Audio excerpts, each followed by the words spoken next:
Hi, I'm Brick Benson. They call me the Ace Detective because, well, I'm the best at what I do. The stories you're about to hear are true, only the facts have been changed to make it interesting. These are the stories about a guy and a girl and their adventures, but this story is a little bit different. It's about a detective and a beautiful android girl. Nothing unusual there compared to all the weirdness going on out there these days. It's a common storyline, you know, a strong, masterful, mighty, forceful, and robust detective guy meets a beautiful android girl who was created to be a detective assistant. But the beautiful android girl is anatomically incorrect, and the boy dumps the beautiful, anatomically incorrect android girl at a Goodwill store. But he did not dump her because she was anatomically incorrect, mind you. Then, 10 years later, the detective guy, who has become a renowned crime fighter, bumps into the beautiful android girl again on a rainy night at a bus stop in Fort Myers, Florida. The beautiful android girl has since had her anatomically incorrectness corrected and needs help from the guy who has become a renowned ace detective. In the course of their business relationship, the renowned detective falls in love with the beautiful android girl who looks like a cross between a Barbie doll and Jennifer Aniston before she married Brad Pitt in 2000. But it does not have anything to do with the fact that the beautiful android girl who looks like Jennifer Aniston before she married Brad Pitt in 2000 is now anatomically correct. So boy and beautifully anatomically correct girl, who conveniently to the storyline was designed as a detective assistant, form a private detective business. So basically it's the same handsome boy meets beautiful girl storyline as are all boy meets girl storylines. But considering that there's nothing new under the sun, I promise you won't be disappointed. Oh yeah, the beautiful android girl's name is Fada, which is an acronym for Female Android Detective Assistants. So sit back, give free rein to your imagination and enjoy. Oh hey, here comes Fada now. Hey Fada. Hello, Brick darling. Would you like to say a word or two to our audience? No, I would not. What? Why not? It would be unfair and unnecessary. What are you talking about? Saying a word or two to the audience. Well, I thought you might want to give them a personal welcome, thank them for tuning in, ask them to continue listening, and to recommend our show to their friends and family. You used precisely 372 words to introduce our show. And you did not once give them a personal welcome, thank them for tuning in, ask them to continue listening, or ask them to recommend our show to their friends or family. And you think I could do it in a word or two? Brick darling. I am good, but that is impossible for even me to do in 1 or 2 words. I didn't mean literally to. Oh. Saying a word or two is an idiom. Sorry. Yes. Now would you like to say welcome to the audience, thank them for tuning in, ask them to continue listening, and ask them to recommend our show to their friends or family? No. No? Why? You have already said what I should say 3 times now. It would be redundant. But I can say it in 3 words. You can? Yes. Oh, okay. I'll bet you $10 you can't say, welcome to the show, thanks for tuning in, please continue listening, and please recommend our show to your family and friends. Okay. What he said. Wait a minute. No. Now give me $10, darling. Now wait a minute. No. 10 Washingtons, please. That's not fair. It is fair. Not fair. You cheated. Did not cheat. Did cheat. Did not. Did not. Here. Thanks. This is a message from Dr. Hashish Jadar, a facial plastic surgeon who specializes in the in-the-face pull-out method. Hello, I am Jadar, a facial plastic surgeon. My independent and clinical research tell me that good-looking people have more fun, make more money, and can hang around with more good-looking people. While people may look at other parts of your body first, they will eventually look at your face to determine if you are ugly in the face. I have developed an innovative technique for injecting botulism toxin and fillers in the face.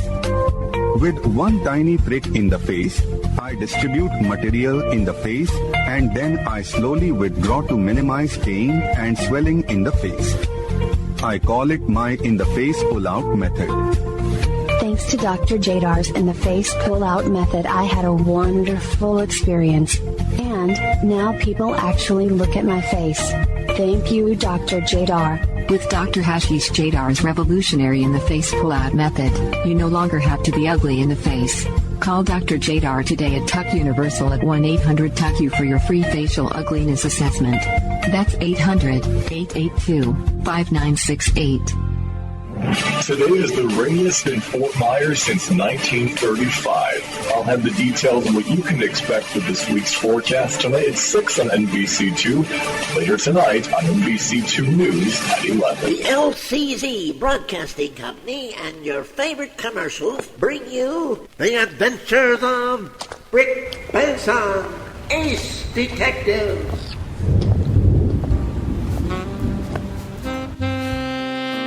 Yeah, I'm Brick Benson.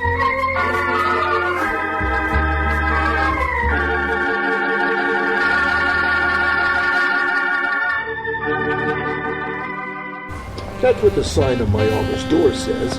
Brick Benson, Ace Detective. I typically don't have to go looking for beautiful gals with problems. That's the way it was last Wednesday evening. It was just after sunset on a typically clear southwest Florida summer night. And, like all typically clear southwest Florida summer nights, it was dark, muggy, and raining cats and dogs.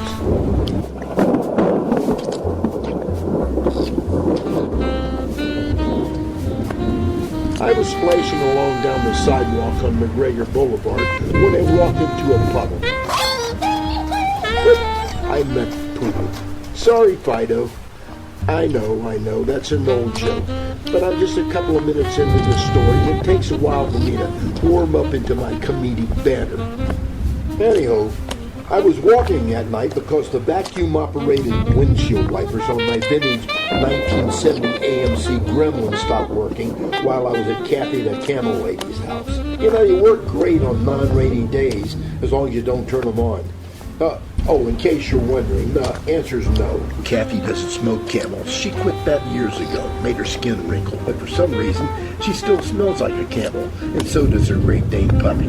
Or so they say. I haven't smelled enough camels in Fort Myers to form a good opinion. Actually, Kathy doesn't smell like anything at all to me.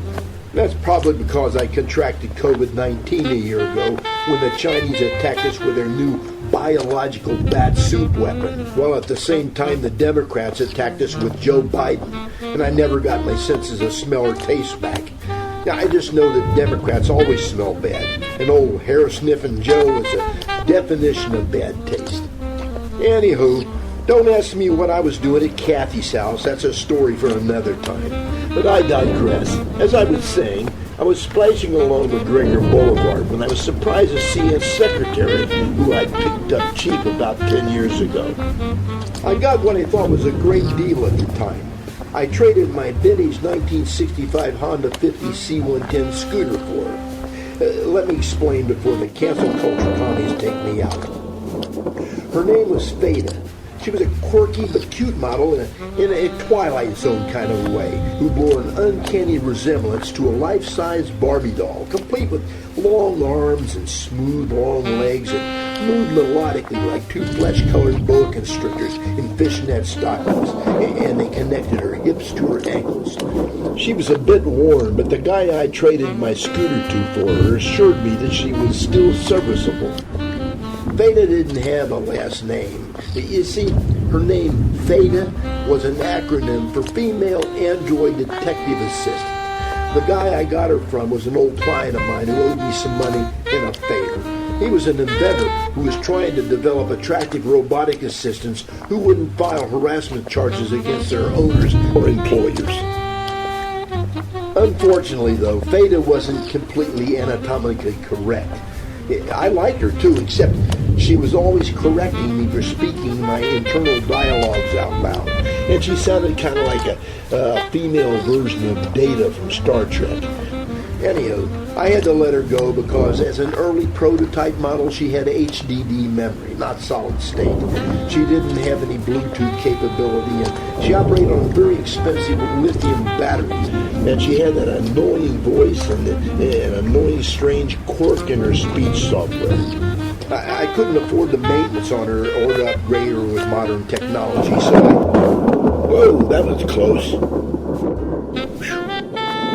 Anyway, I gave Fada away to Goodwill. So understandably, I was shocked to see her when I was approaching a bus stop where she was standing all alone in the downpour. I hadn't seen her in 10 years, and she didn't look a day older. In fact, she looked in better shape than when I gave her to the Goodwill. She was wearing a human-sized Barbie Club Chelsea rain jacket with rain accessories. She saw me and waved. I had no choice but to stop and say hello, but I was nervous because that gal always spells trouble. It's annoying because she always spells it wrong. It's that glitch I told you about. If she was a real person, you'd think she had some sort of a condition, like one of those spells the gals were always having in the old movies.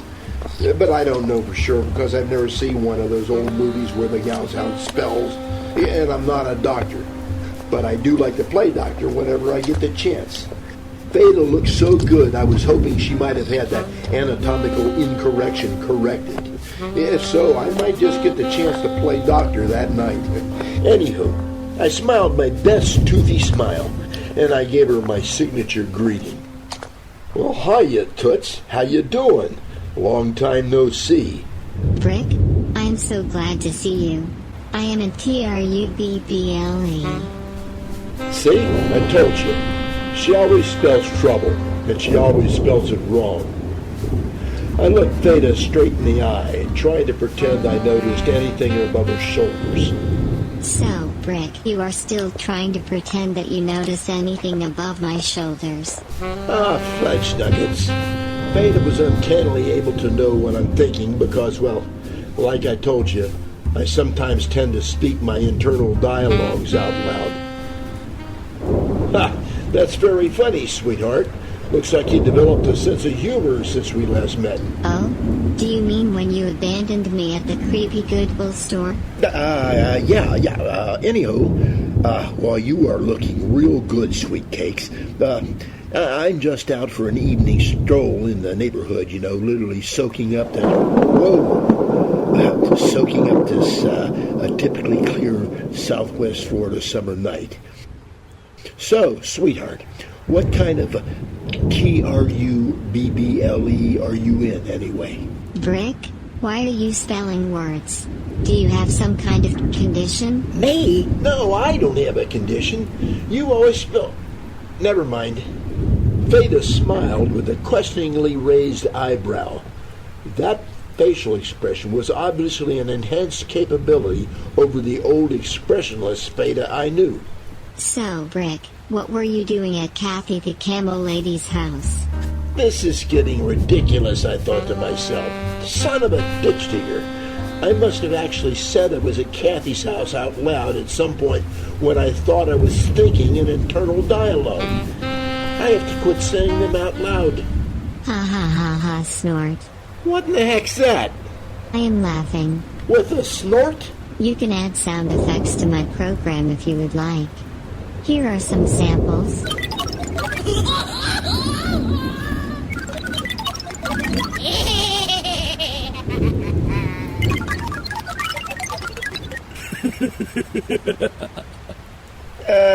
Maybe later, okay? Anyhow, like I was saying, I must have actually said I was at Kathy's house out loud at some point when I thought I was thinking in internal dialogue. No, Brick. You actually spoke that as dialogue just now. Brick, it is simple. Noir number 2 by Pedro plays when you are thinking your internal dialogues. The music stops when you actually speak your dialogue. I just drew the conclusion that you were at Kathy the Camel Lady's house because you have a second-hand smell of a camel and Kathy lives just down the street. I slapped my hand over my mouth and thought, darn. Then, my internal dialogue was interrupted when Fada put her hand on my arm. Her touch felt unusually warm through my coat sleeve. For a second there, I thought maybe she might have COVID. I didn't worry about it, though, because I already had COVID. Actual skin warmth would be another upgrade to her original capabilities. Fada, what the heck's a camel smell like anyway? I am sorry, but Wikipedia does not give a description of what a camel smells like, but I see several online comments that say a camel might smell like a cheap leather purse that has gotten wet and appropriate measures were not taken to dry it out. My research shows that is generally the case with leather items made of camel skin. If that answer helps, they would like you to comment with a yes or no. How about not really? There is no option for not really, but I will leave a comment on the site. Brick. I do know that odd odors are common with camel skin products. Camel skin products can be very beautiful, but they smell like mold if they are not dried out properly after getting wet. Brick? Does Kathy dry herself well after taking a shower? Well, of course she does. And she uses a very fragrant lemongrass aloe lotion that makes her skin feel very silky and, of course, I wouldn't know that for sure. But I've heard people say. Of course, Brick. I am so glad to see you.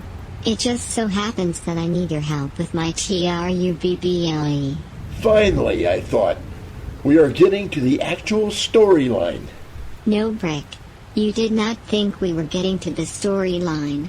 You said we are getting to it. You said it out loud. Remember that Noir number 2 by Pedro plays when you are thinking your internal dialogues. Shiggle Fritz, I thought to myself. No, Brick. You did not think that either. You just spoke another one of your cleverly crafted minced oaths out loud. Brick, you really should listen for Noir number 2 by Pedro to start playing, then think your internal dialogues. If Noir number 2 by Pedro isn't playing, you are actually speaking. Just forget it and tell me what's up, sweet cheeks. Fudge nuggets. She didn't answer. Again, I must have thought what I thought I just said. Yes, Brick. You must have, but I really do enjoy your cleverly crafted minced oaths, nonetheless. Thanks, Snookin. I pride myself on my cleverly crafted minced oats. Whatever the heck those dadgum kind of oats are. Not minced oats, Brick. They are minced oaths. OATHS. According to Wikipedia, minced oaths are euphemistic expressions formed by deliberately misspelling, mispronouncing, or replacing a part of a profane, blasphemous, or taboo word or phrase to reduce the original term's objectionable characteristics. Yeah, I knew what kind of oats they are. I was just testing you. Oh, the music again. I tried to act like I wasn't nonplussed, or that I was unplussed, or not plussed, or whatever the heck the word is for not surprised and confused so much that I'm unsure how to react. Where the heck are those freaking mixed oats when you need them?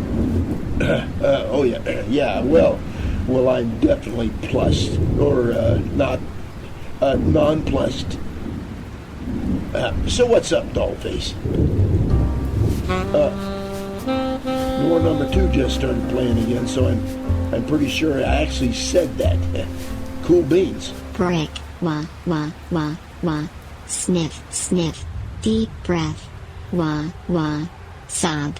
What's that? I'm crying. Well, stop! Fada, if there are some basic crying samples, try one of those. I can't handle your voice-only package. I only have the 1.0 package with limited sound samples. Maybe one of the crying voice samples will be better than those stupid laughing voice samples. Here are the basic crying sound samples. I am sorry, Brick. There is only one crying sample included. We'll give it a try. Oh, gosh. Fada, don't they have a female voice? That is the female voice, Brick. Oh. The Advanced Effects Sounds package is a paid option. How much? The advanced sound effect package is only $29.99 for a limited time only.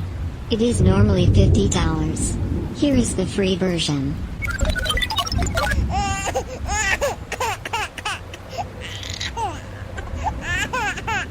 Do you like it?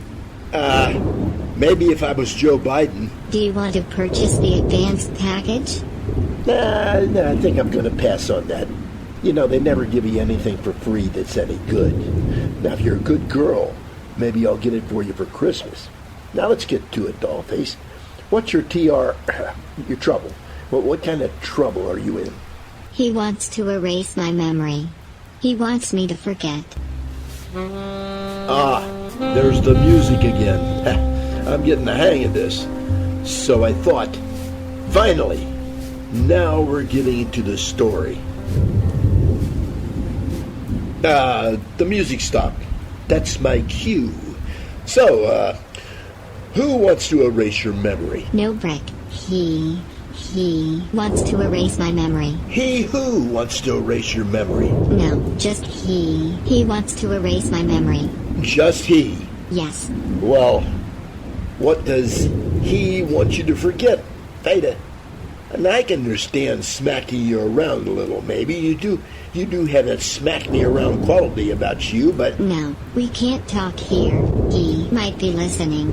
I'll meet you at the Radio Tech Heaven in an hour. Fada, who might be listening? No, Brick, not who. He might be listening. I'm running out of time. I cannot explain now. Now, I'm not the smartest knife in the pencil box. I don't even know how to say clever idioms correctly. But what Fada said made me question her programming. She wasn't making any sense. Fada, don't you think there's a better chance of being overheard at Radio Tech Heaven than here at a deserted bus stop where there's only you and me standing in a downpour? I don't know. Brick, I need batteries. My batteries are running very low. He doesn't want me to tell. I only have 1.5 hours of battery life left before I shut down. Only enough time to get batteries. If I shut down, he will be able to catch up with me and erase my memory of what I need to tell you. Well, can't you tell me who is trying to erase your memory first and why? And then go to Radio Tech Heaven for batteries. Isn't it more important to tell me who and why he's trying to erase your memory and then go buy batteries? No. Who and why are not trying to erase my memories. He is. Brick. My batteries are so low. My memory and reasoning functions are temporarily shutting down to conserve power. That is why I am having trouble explaining. I need to get batteries or he will track my GPS and permanently erase my memory of what I need to tell you. It will take too long to explain. Here is my bus. I will see you in 1 hour at Radio Tech Heaven. Yep, 1 hour. Where again? Radio Tech Heaven. Oh, 1 hour. Yep, 1 hour. Not to fear. I will be there. Please, don't be late. Johnny on the spot. That's me. Promise? Pinky swear. My existence may depend on you, Brick. Have I ever let you down or lied to you before, Fada? Yes. She was obviously very upset and confused. So I just watched her right away on the bus. A little drunk fella kind of staggered up to the bus stop toward me. A funny feeling gnawed at my gut. A feeling that I'd never see Fada again. Oh, unerased. It bothered me a little, and I hoped the feeling meant that I'd never see Fada unerased again, and not that I'd be maybe dead, and of course would not be able to see her again because, well, you know, I'd be dead. The little drunk fella stood there staring at me. And then he slurred. Are you talking to me, mister? Huh, what little drunk fella? I don't see any little drunk fella. Who's slurring? And who's Fada? What do you mean, unerased? Are you gonna die, mister? Why? You got the COVID? Dr. Fauci says you should wear a mask. You ain't wearing a mask. You must be a racist. It's supposed to rain tonight, you fool. You should get an umbrella or a slicker. Hey, do you have any spare change?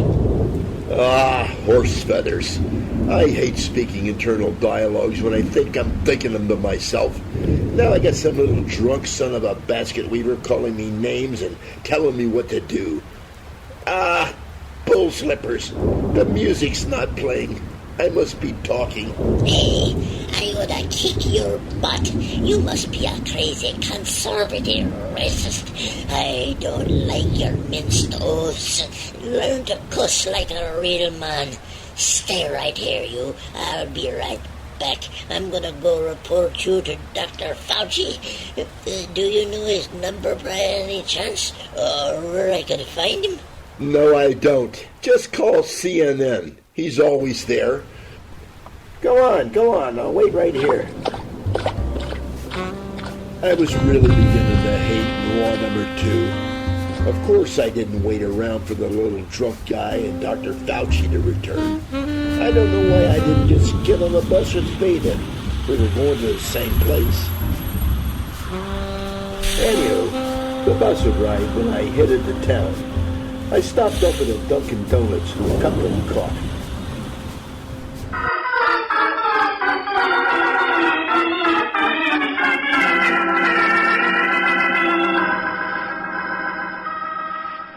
This summer, when it gets really hot, Dunkin' Donuts suggests you cool off with a cup of coffee. Iced coffee, that is. It's the coolest thing around. It's Dunkin' Donuts' world-famous coffee brewed from our premium beans and served ice cold.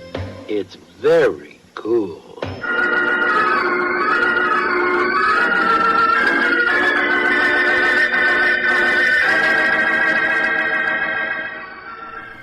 An hour and a half after Fada and I parted, I walked into Radio Tech Haven downtown.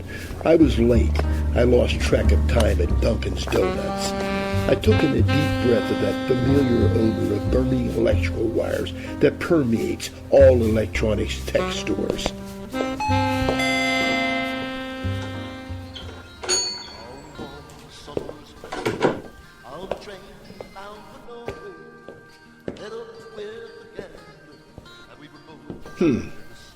I looked around. It didn't look like there were any customers. I noticed there was nobody in sight but a creepy little geek guy with Coke bottle glasses behind the counter. He was the manager, or so his name tag boasted. That is very unkind of you, sir. Shish kebab, I thought. Please don't curse, sir. I'm a vegetarian. I'm not cursing. It's minced oatmeal, or whatever it is. Can I help you? I slapped my hand over my mouth to stifle speaking my out-of-control thought narratives. I could tell he was sizing me up for a hard sell on a new cell phone or some other high-end electronic goodie I didn't need. Sir, do you perchance need a 10-ohm resistor or maybe one of these 4-gigabyte zip drives? They're only $4.99. You can have both for only $5.99. They are made near a wet market in Wuhan, China. I will throw in a bowl of bat soup for free. Whoa! I was wrong about the high-pressure sales push. The little geek must have been clairvoyant. I did need a 10-ohm resistor and a new zip drive, and I love bat soup. I took my hand on the mouth to caress the little blue 4-gig zip drive there at the register. Then I remembered I didn't have any spare cash. Feather pluckers. No music. I'm speaking. Yes, you are, sir. No cash? No worries. Gee willikers, sir, I can set you up with a Radio Tech Heaven charge card. 10% off on your purchase of $10 or more. I slapped my forehead, and the little geek guy jumped back looking frightened. Darn, those spoken internal dialogues again. Sorry, pal, but no thank you. I'm looking for a woman. Oh, my goodness. We don't do that here, sir. It's against store policy. No. I mean, I was supposed to meet a woman here. Well, you can't miss her. I mean, she's got legs that move melodically, like two flesh-colored boa constrictors in fishnet stockings, and connect her hips to her feet. Yeah, exactly. You took the words right out of my My script. Good heavens, the little geek guy is a mind reader. Yes, she came in here about 30 minutes ago and bought some lithium batteries, and she took advantage of our sale price on the resistor and zip drive. But she bought a 1 terabyte drive. She had cash. She said she was having TRUBBLE binding D-cell lithium batteries. She's the only customer I've had here all night, except for a fellow who came in about, 15 minutes before you. The fellow was only here for a few minutes and he left in a hurry. I know the lady's still back in the TV section. I think she fell asleep in the viewing room. She's laying on the floor back there. I didn't want to disturb her. Hey, start the music. I'm supposed to be thinking my internal dialogue here. Thanks. Okay. I stopped and looked down the aisle toward the TV viewing room, and a chill ran down my spine. That's because I was still wet from the rain and I was standing directly below the AC vent. Well, I moved away from the vent and approached the small viewing room. Cut the music here for a minute, will you? It's getting confused with the background.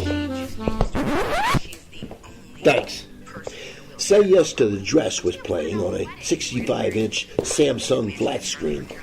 It was a rerun of Season 6, Episode 9. Yeah, Mom's Way or the Highway was playing. I was distracted for a moment because I had missed that episode and I didn't get to see the bride who got engaged at Kleinfeld's when she returned for a fitting. Then I remembered Fada. I found her at the back of the room. She was laying face up on the floor behind a display rack. Now, I don't know if Fada slept around a lot, but it was unlikely she would just take a nap on a Radiotech Heaven floor. There was a box of D-cell lithium batteries and a Proton 1100 degaussing one laying on the floor next to her. She wasn't breathing, but then she was a robot and she never did breathe. Well, I rolled over on her stomach and pressed the reset button on the back of her neck. Nothing happened. I noticed the power level indicator read 0. Well, she must have run out of juice waiting for me to arrive and load the new batteries into the compartment on our back. He must have tracked her down here, found her laying on the floor, and used a degausser to wipe her memory storage clean. I should have just come with her. But then the story wouldn't have been as darn exciting as it is now, I guess.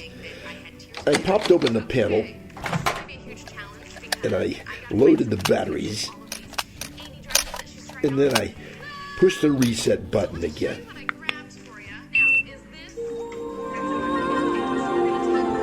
And she fired right up. Fada sat straight up quickly, like the blonde hairs on Joe Biden's legs when the kiddies rubbed his legs at poolside. And she spoke. Hello, my name is Fada, your female android detective assistant, model F-000-2011, specially equipped with the CDI-4 criminal investigative software package. If I get dirt marks or stain marks, be sure to clean me with only soap and water. I am water resistant to 100 meters and can be used as a personal flotation device in the event of a water emergency. Caution: your Fada device is not intended for adult entertainment purposes. Please read full instructions and safety precautions located in my attached Barbie fashion chain link white texture clutch purse.